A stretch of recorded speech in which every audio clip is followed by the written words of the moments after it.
Hey, this is Phyllis. Just wanted to show you the carpal tunnel syndrome surgery and the Guyon tunnel syndrome surgery that I just had. That's two major surgeries on my hand. I'll show you the carpal tunnel release first, which is right here in the palm of my hand. I had the surgery on July 31st. Today is August 3rd. I had a cast on, but it's so hot and humid, where I'm still outside and wander around doing different things in my yard. I was doing a lot of sweating. I called the doctor's office today and they said to go ahead and take that cast off and let it get a lot of air. I said I could get water on it, but just don't put it in dirty water. And he just told me to put like a light gauze cover on it, which when I sleep or I go back out, I don't want anything to bump this, so I actually put that cast back on with the ace bandage and wrap it back up. So now I'll show you the Guyon tunnel syndrome release, which was done right down here in the wrist.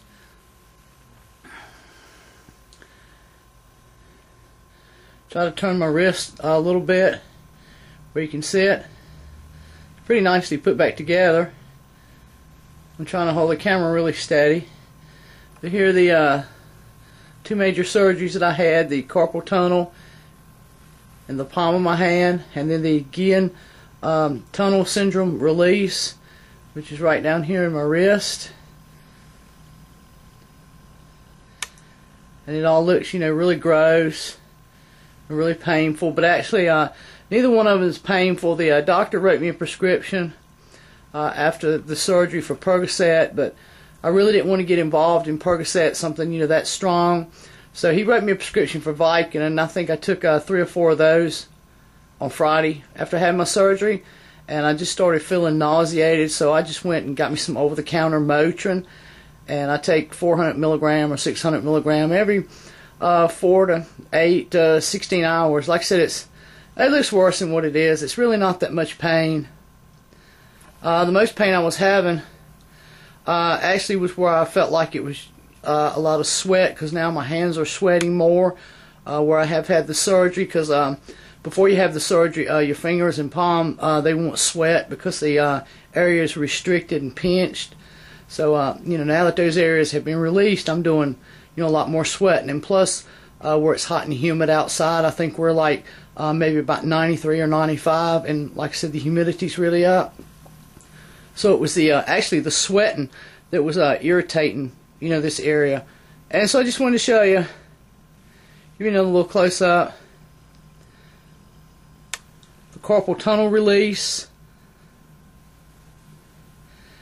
and then the Guyon tunnel release. See if I can flip my wrist over, and that left right much bruising. And of course down my forearm, right in the center of the wrist, they said that would be sore for about 6 weeks. You can see some of the yellowing and bruising right there in the wrist. They took like this whole area was going to be sore for about 6 weeks, and talk like the palm of my hand would be sore for about 2 weeks, because once they made these small incisions, they look a whole lot bigger than they are, but once they made these small incisions, they didn't kind of stretch the skin open and have to get in there and work around with their tools.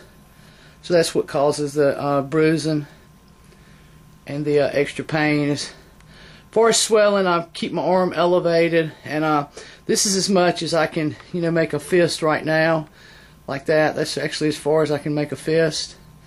I do have some swelling in my fingers, but I'm still keeping it elevated, and that's supposed to be normal. So just wanted to let you see what these two surgeries look like. Hope this has been helpful, and you have a very blessed day.